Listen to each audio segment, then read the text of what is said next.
Hi everyone, so this is just a quick update about my solar power situation.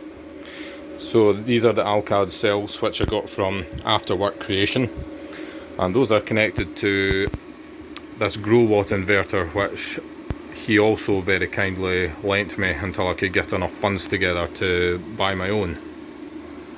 So the problem with using this inverter with these batteries is that you cannot actually set the voltages on this inverter to match up very well with them. So what we have here is 40 cells in series, but the lowest this will allow you to set the discharge voltage is 44 volts, when you can actually take this battery bank down to 40 volts.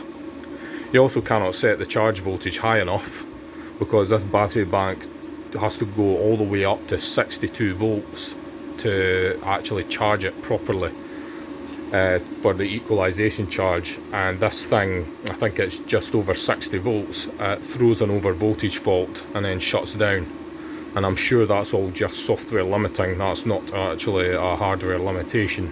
So this inverter is actually quite limited in its capabilities because there's certain battery banks it's not going to be suitable for. So I'm not actually going to be able to get the full capacity out of this. So I'm going to have to explore other options for my inverter, unfortunately. Although it is working really well just now, just not at full capacity. This is my old solar charge controller, so it's just connected to all 3 panels on top of the shed, which is, I think it's 850 watts of panels.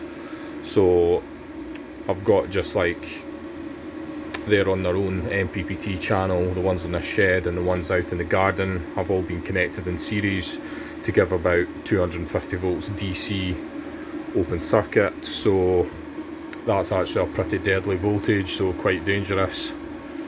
And that also brings me on to my next point. This inverter could potentially be used in an electric vehicle. So if you were to connect the high voltage system of an electric vehicle into the solar input on this inverter, because it can take 450 volts DC maximum, and fully charged electric vehicles are usually about 396 volts. So you could use this to charge up big batteries in the back of an electric van, say, and then just run equipment off your electric van up to 5 kilowatts. So that's a potential project I might try in future, but not with this inverter because it's not mine.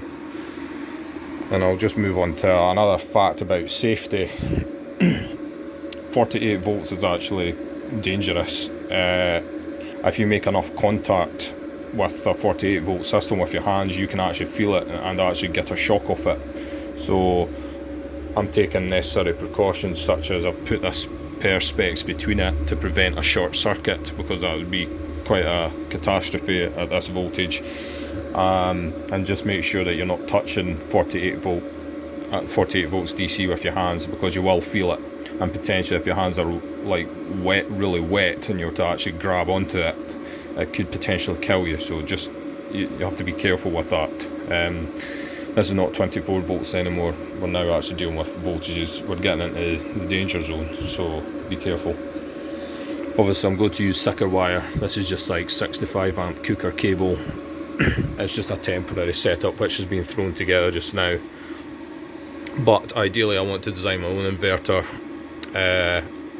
What I'll do is I'll just try and find a center tapped welding transformer and just make my own huge low frequency one, and I could set whatever voltage set points on it I like, because I just don't think there's really much on the market which is going to meet my needs, because this is such an unusual type of battery. It's hardly ever used in solar power applications. I don't think. It's very, very uncommon anyway, so it's going to need a specialist solution. And it's because the voltage ranges of this battery are so wide, where you're going from 60 volts at fully charged when the charger's on, all the way down to 40.